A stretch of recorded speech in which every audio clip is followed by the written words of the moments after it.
कुछ नाम ने बीजेपी के लीडरां दे अश्विनी उपाध्याय, उदिता त्यागी, प्रबोधानंद गिरी ते साध्वी अन्नपूर्णा। ये कुछ अजिहे लोग ने जिहड़े अक्सर जदों बोलते हैं वो खास तौर पर मुसलमान समाज के खिलाफ ही बोलते हैं। उत्थे भी उन्होंने कुछ अजिहे भाषण दिते जिहदे विच उन्होंने इस काम लई भी लोकां नूं तैयार होण लई कहा कि इन्हां लोकां नूं जानो मार के ही साडे समाज चों मुकाया जावेगा। चन्नी साहब का जिहड़ा बयान है वह भी सानूं बहुत कुछ चंगा नहीं लगा। उन्होंने कहा कि मजीठीए ते परचा होया इस करके बंब धमाका होया। पर हुण उस तो बाद एक कोरोना ते एक किसान अंदोलन, इन्हां दोनों चीज़ां ने उत्थे एक वड्डा डेंट जिहड़ा आ वो यूपी दे विच जरूर पाया। उत्तर प्रदेश की कहानी नूं जे समझीए तो इदां लगदा कि इन्हां ने 2-3 तरीकिਆਂ ਦੇ ਨਾਲ पूरे ਦੇ पूरे मुल्क नूं ही वंड लिया।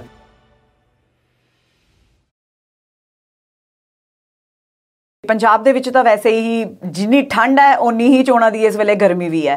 तो जे असीं गल करिए ना सिर्फ पंजाब विच विधान सभा चोणां होणीਆਂ ने 2022 दे विच बल्कि यूपी दे विच भी होणीਆਂ ने।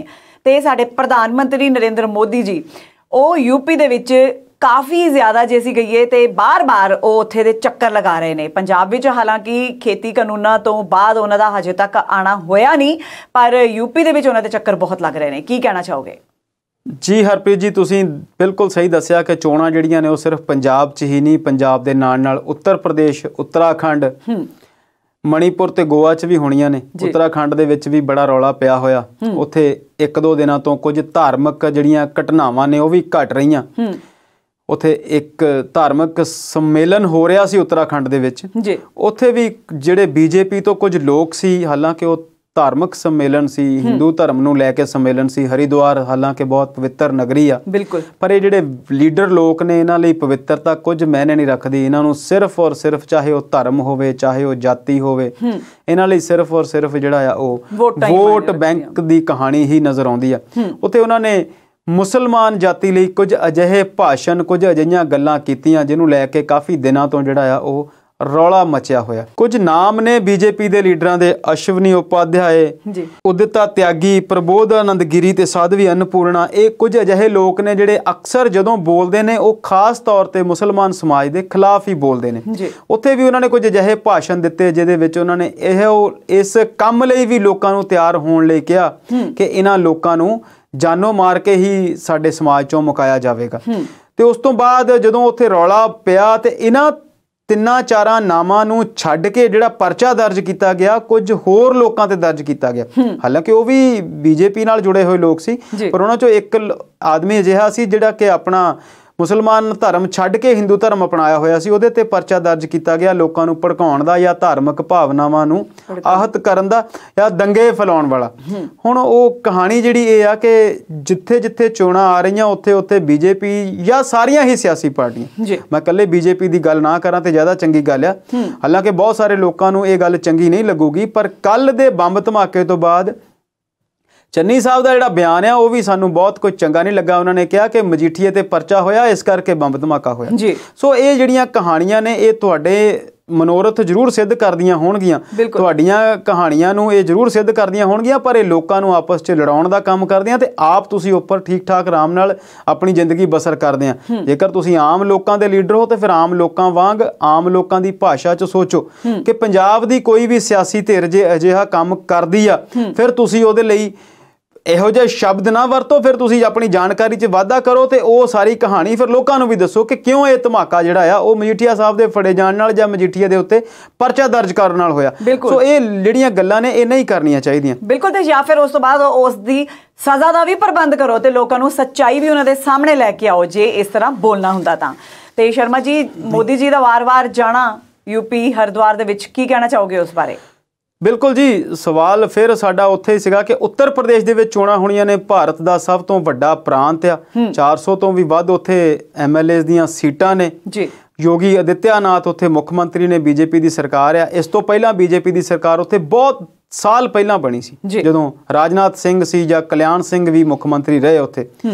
हुण दे जो हालात ने उत्थे इदां दे हालात लगदे ने।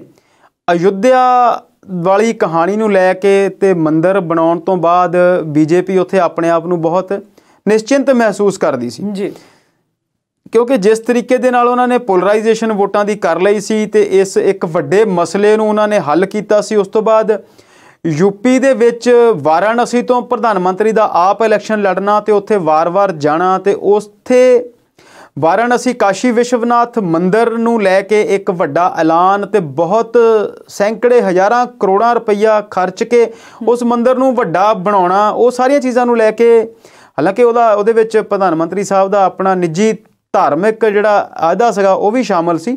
ਚੰਗੀ ਗੱਲ ਆ ਜੇ ਤੁਸੀਂ ਕਿਸੇ ਧਰਮ ਦੇ ਵਿੱਚ ਆਸਥਾ ਰੱਖਦੇ ਆ, ਤੁਸੀਂ ਕਿਤੇ ਪਾਠ ਪੂਜਾ ਦੇ ਵਿੱਚ ਤੁਹਾਡਾ ਧਿਆਨ ਜਾਂਦਾ ਤਾਂ ਚੰਗੀ ਗੱਲ ਆ। ਬੇਸ਼ੱਕ ਤੁਸੀਂ ਕੈਮਰੇ ਲੈ ਕੇ ਹੀ ਪਾਠ ਪੂਜਾ ਕਰਨ ਜਾਓ, ਉਹਦੇ 'ਚ ਵੀ ਕੋਈ ਮਾੜੀ ਗੱਲ ਨਹੀਂ, ਲੋਕ ਤੁਹਾਨੂੰ ਦੇਖ ਕੇ ਅਨੁਸਰਨ ਤਾਂ ਤੁਹਾਡਾ ਕਰਨਗੇ ਹੀ। ਪਰ ਹੁਣ ਉਸ ਤੋਂ ਬਾਅਦ ਇੱਕ ਕਰੋਨਾ ਤੇ ਇੱਕ ਕਿਸਾਨ ਅੰਦੋਲਨ, ਇਹਨਾਂ ਦੋਨਾਂ ਚੀਜ਼ਾਂ ਨੇ ਉੱਥੇ ਇੱਕ ਵੱਡਾ ਡੈਂਟ ਜਿਹੜਾ ਆ ਉਹ ਯੂਪੀ ਦੇ ਵਿੱਚ ਜ਼ਰੂਰ ਪਾਇਆ। ਉਸ ਤੋਂ ਬਾਅਦ ਫਿਰ ਬੀਜੇਪੀ ਨੂੰ ਇਹ ਗੱਲ ਲੱਗੀ ਕਿ ਜੇ ਇੱਥੇ ਕੁਝ ਮੁਸ਼ਕਲ ਨਾ ਆਵੇ ਤੇ ਫਿਰ ਉਹਨਾਂ ਨੇ ਦੁਬਾਰਾ ਉੱਥੇ ਬਹੁਤ ਸਾਰੀਆਂ ਚੀਜ਼ਾਂ ਨੂੰ ਫਿਰ ਤੋਂ ਲੜੀਬੱਧ ਕਰਨ ਦੀ ਜਿਹੜੀ ਆ ਕਹਾਣੀ ਜਿਹੜੀ ਆ ਉਹ ਅਪਣਾਈ।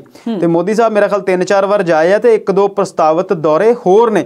ਹਰ ਵਾਰ ਉਹ ਕਈ 100 ਕਰੋੜ ਦੇ ਐਲਾਨ ਕਰਦੇ ਨੇ। ਕੱਲ ਵੀ ਕੋਈ 2000 ਕਰੋੜ ਤੋਂ ਵੱਧ ਦੇ ਐਲਾਨ ਜਿਹੜੇ ਉਹਨਾਂ ਨੇ ਵਾਰਾਣਸੀ ਤੋਂ ਕੀਤੇ।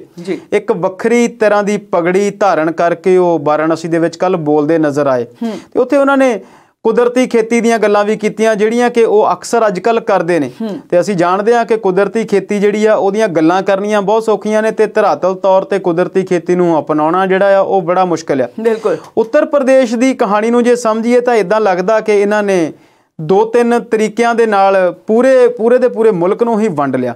ਇੱਕ ਪਾਸੇ ਤੇ ਉਹ ਲੋਕ ਨੇ ਜਿਹੜੇ ਬੇਰੁਜ਼ਗਾਰੀ ਦੇ ਨਾਲ, ਮਹਿੰਗਾਈ ਦੇ ਨਾਲ ਤੇ ਹੋਰ ਸਮੱਸਿਆਵਾਂ ਦੇ ਨਾਲ ਜੂਝ ਰਹੇ ਨੇ ਜਿਹੜੇ ਕਿ ਅਸਲ ਲੋਕਾਂ ਦੇ ਮੁੱਦੇ ਨੇ, ਤੇ ਦੂਜੇ ਪਾਸੇ ਉਹ ਲੋਕ ਨੇ ਜਿਨ੍ਹਾਂ ਨੂੰ ਇਹਨਾਂ ਨੇ ਮੰਦਿਰ, ਕਾਸ਼ੀ ਵਿਸ਼ਵਨਾਥ ਕੋਰੀਡੋਰ, ਧਰਮ, ਮਥੁਰਾ, ਗਾਂਧੀ ਬਨਾਮ ਗੋਡਸੇ, ਹਿੰਦੂ ਬਨਾਮ ਮੁਸਲਮਾਨ, ਇਹੋ ਜਿਹੀਆਂ ਚੀਜ਼ਾਂ ਦੇ ਵਿੱਚ ਲੋਕਾਂ ਨੂੰ ਵੰਡ ਲਿਆ। ਤੇ ਅਸੀਂ ਅਕਸਰ ਜਾਣਦੇ ਹਾਂ ਕਿ ਧਰਮ ਜਿਹੜਾ ਆ ਉਹ ਸੌਫਟ ਕਾਰਨਰ ਆ ਹਰ ਬੰਦੇ ਦਾ, ਜਿੱਥੇ ਤੁਸੀਂ ਬਹੁਤ ਛੇਤੀ ਨਾਲ ਅਟੈਕ ਕਰ ਸਕਦੇ ਆ।